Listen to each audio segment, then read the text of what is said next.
श्रीमन्नारायण चरणौ शरणं प्रपद्ये श्रीमते नारायणाय नमः। राधे राधे। जय श्री कृष्णा मित्रों, आप सभी लोग कैसे हैं? आशा करती हूँ हमारे लड्डू गोपाल जी की कृपा से आप सभी लोग स्वस्थ होंगे, मस्त होंगे। और आज मैं आप सभी को बताऊंगी कि जो दिसंबर के महीने में खरमास लगता है, तो बहुत से लोग कहते हैं कि खरमास के महीने में पूजा नहीं करनी चाहिए भगवान जी की। तो ऐसा कुछ नहीं है प्रिय दोस्तों। मैं आप सभी को ये बताना चाहूँगी कि जो खरमास लगता है, ये खरमास में तो और अपने इष्ट देव और भगवान जी की पूजा करनी चाहिए, क्योंकि ये जो खरमास का महीना है, ये खरमास का महीना मैं आप सभी को बता दूं कि ये कब से लग रहा है। तो अब की साल 2023 में खरवास का महीना जो ये है 16 दिसंबर से लग रहा है, और ये 14 जनवरी तक 2024 में ये चलेगा।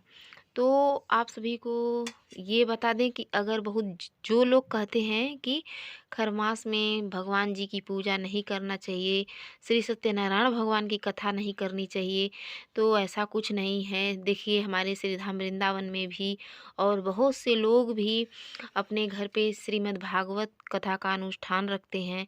तो अगर पूजा कथा नहीं होती तो कैसे लोग करते? ऐसा कोई शास्त्र और ग्रंथ पुराण में नहीं लिखा हुआ है कि भगवान जी की पूजा किसी भी महीने में नहीं बंद होती। ये अंधविश्वास पता ना कौन से लोग फैलाते हैं, मनमुखी, ये सब कहानी है। तो ऐसा कुछ नहीं। अपने इष्ट की, भगवान जी की पूजा तो बड़े श्रद्धा भाव से खरमास के महीने में और कई गुना बढ़ जाती है। तो हमें चाहिए कि हम खूब बड़े श्रद्धा भाव से अपने भगवान जी की पूजा करें, और नित्य जैसे हम रोज़ पूजा करते हैं, हमें ऐसे ही पूजा करनी चाहिए। और भगवान को तो बस प्रेम ही प्यारा है। कहते हैं ना कि राम ही केवल प्रेम प्यारा, जान ले जो जानन हारा। तो इसलिए अपने इष्ट की, अपने भगवान जी की पूजा करें। और हमारे घर पे तो ठाकुर जी विराजमान हैं। जब स्वयं घर पे लड्डू गोपाल जी ठाकुर जी हों, शालिग्राम जी हों, तो उनकी पूजा हमें बड़े श्रद्धा भाव से करनी चाहिए। और नित्य की सेवा हम, जैसे देखिए, हम अपने लड्डू गोपाल जी को रोज की तरह हम स्नान करा के और इन्हें देखिए इनके आसन पे विराजमान करा दिए हैं, और इनके ज्वेलरी, और इन्हें हम, सर्दी का ये मौसम चलता है, जो ये दिसंबर का महीना है, तो इसलिए इन्हें हम सर्दियों का ड्रेस पहनाए हैं कि हमारे ठाकुर जी को कहीं ठंड ही न लगे। तो इसलिए हमें अपने ठाकुर जी का विशेष ध्यान देना चाहिए। और सर्दियों के महीने में बहुत से लोग कहते हैं कि अगर ये खरमास में अगर हमारे बच्चे का बर्थडे पड़ रहा है, और तो हम अपने बच्चे के बर्थडे में क्या हम श्री सत्यनारायण भगवान का कथा करवा सकते हैं? बच्चों के लिए अपने वस्त्र ले सकते हैं कि नहीं ले सकते हैं? अपने ठाकुर जी के लिए नया हम कोई भी सामान लाएं या ना लाएं? तो दोस्तों, मैं आप सभी को बताना चाहूँगी कि ऐसा कुछ भी नहीं है। अपने ठाकुर जी के लिए हमें सब कुछ लाना चाहिए। ऐसा कुछ नहीं है कि न लाएं। हम खरमास के महीने में ठाकुर जी को तो सब कुछ ही ला सकते हैं। जिस चीज़ की ज़रूरत हो, हमें अपने गोपाल जी के लिए, लल्ला के लिए हमें सामग्री लाना चाहिए। और जो हम अपने बच्चों का, मान लीजिए कि बर्थडे अगर पड़ रहा है, तो हम बर्थडे में भी बच्चों के लिए भी सब ज़रूरत की जो सामग्री है, हम अपने बच्चों के लिए भी कपड़े लाएं, और उनके बर्थडे में भी भगवान का कथा पूजा करवा सकते हैं। और खरमास के महीने में भगवान जी की पूजा होती है, ऐसा कुछ भी नहीं है कि नहीं होता।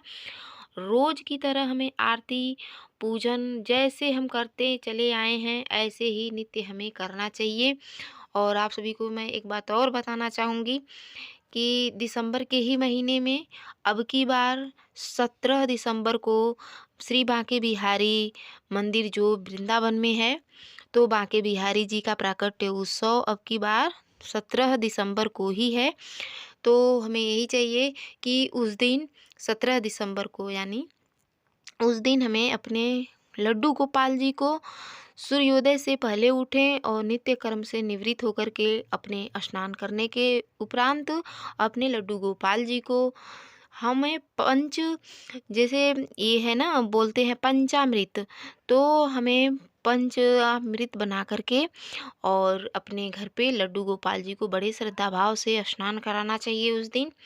और उस दिन हमें विशेष पूजा करनी चाहिए। जिस दिन हमारे बांके बिहारी जी का प्राकट्य उत्सव है, क्योंकि हमारे लड्डू गोपाल जी ही तो हैं बांके बिहारी, तो इस बात का विशेष ध्यान देना चाहिए। और खरमास के महीने में अपने लड्डू गोपाल जी की सेवा हमें बहुत ध्यान से, बहुत शुद्धि के साथ, बहुत विशेष पूजा करनी चाहिए, क्योंकि ये जो खरमास का महीना है, खरमास के महीने में कई गुना फल देने वाला ये पूजा होता है खरमास का महीना।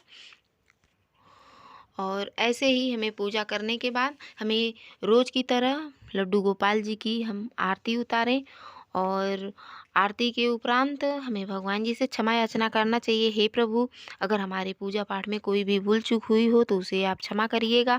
हमारे भगवान जी का नाम ही है करुणा वरुणालय, तो हमारे कृष्ण कन्हैया अवश्य ही क्षमा कर देते हैं, क्योंकि हम इंसान हैं भैया, हमसे तो भूल चूक हो ही जाती है। तो हमारे भूल चूक हमारे कान्हा जी अवश्य ही क्षमा कर देते हैं।